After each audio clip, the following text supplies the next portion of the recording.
नमस्कार, मैं हूं प्रणय शर्मा और स्वागत है आपका फेसबुक के लाइव पेज पर। ताज़ा जो जानकारी मुख्यमंत्री अरविंद केजरीवाल की तरफ से राजधानी दिल्ली को लेकर जो उनकी तरफ से दी गई है वो ये कि दिल्ली में जो आंकड़े हैं वो लगातार बढ़ रहे हैं और 24 घंटे का जो आंकड़ा अभी थोड़ी देर बाद सामने आएगा वो करीब 25,500 जो संक्रमण है वो इस वक्त हो चुका है, जो संख्या है वो इस वक्त हो चुकी है।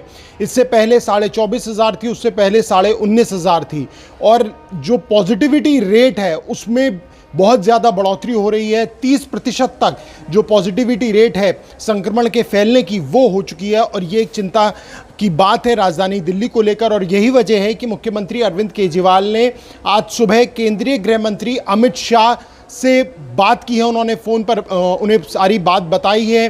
बेड की लगातार मांग जो है वो अब दिल्ली सरकार की तरफ से केंद्र सरकार से की जा रही है। दिल्ली सरकार का कहना है कि केंद्र सरकार के करीब 10,000 बेड राजधानी में मौजूद हैं, जिसमें से अगर 50% से भी ज़्यादा वो चाह रहे हैं कि वो दिल्ली को दिए जाएं, दिल्ली वासियों को दिए जाएं।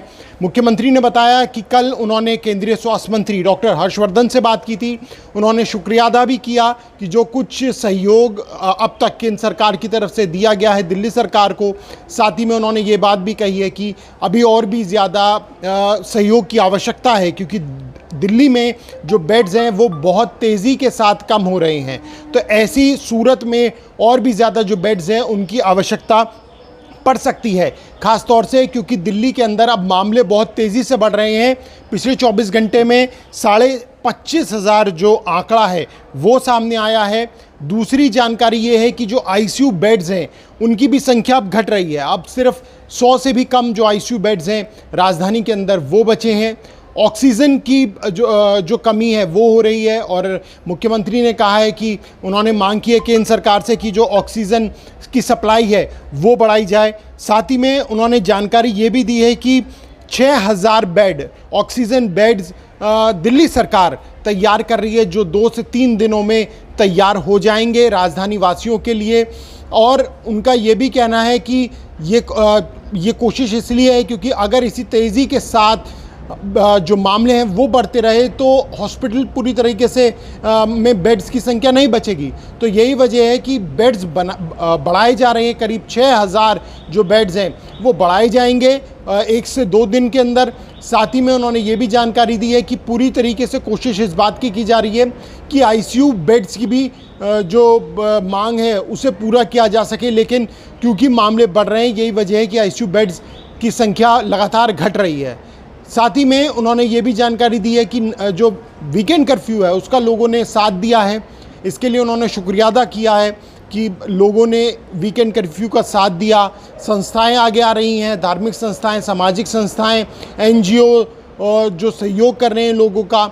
लेकिन हालात ज़रूर चिंताजनक हैं, इसमें कोई दो राय नहीं है और लगातार जो मामले हैं वो भी बढ़ रहे हैं।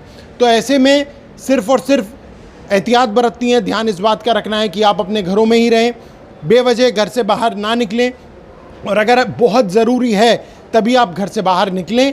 और अगर घर से बाहर निकल रहे हैं तो सिर्फ 1 मास्क नहीं बल्कि अब तो एक्सपर्ट्स का भी ये कहना है कि 2 मास्क का आप उपयोग करें। अगर आप डबल लेयर मास्क का उपयोग करेंगे तो आप जो खतरा है वो काफ़ी हद तक आप टाल सकते हैं। आने वाले समय में दिल्ली सरकार का कहना है कि उन्होंने पूरी तरीके से नज़र मौजूदा हालात पर बनाई हुई है। केंद्र सरकार से लगातार वो बात कर रहे हैं। उन्होंने केंद्रीय स्वास्थ्य मंत्री डॉक्टर हर्षवर्धन से मुख्यमंत्री ने बात की है। आज सुबह अमित शाह से मुख्यमंत्री अरविंद केजरीवाल ने बात की है और लगातार वो ये अपील कर रहे हैं कि केंद्र सरकार जितना हो सके वो कम से कम सहयोग करे। ख़ासतौर से जो सहयोग हो रहा है उसके लिए भी शुक्रिया अदा करा है, लेकिन आने वाले दिनों में और भी ज़्यादा जो बेड्स हैं उसकी ज़रूरत पड़ेगी। 10,000 बेड केंद्र के राजधानी में मौजूद हैं, तो दिल्ली सरकार का कहना है कि कम से कम 6 या 7,000 बेड्स उसमें से दिल्ली वासियों को दिए जाएं।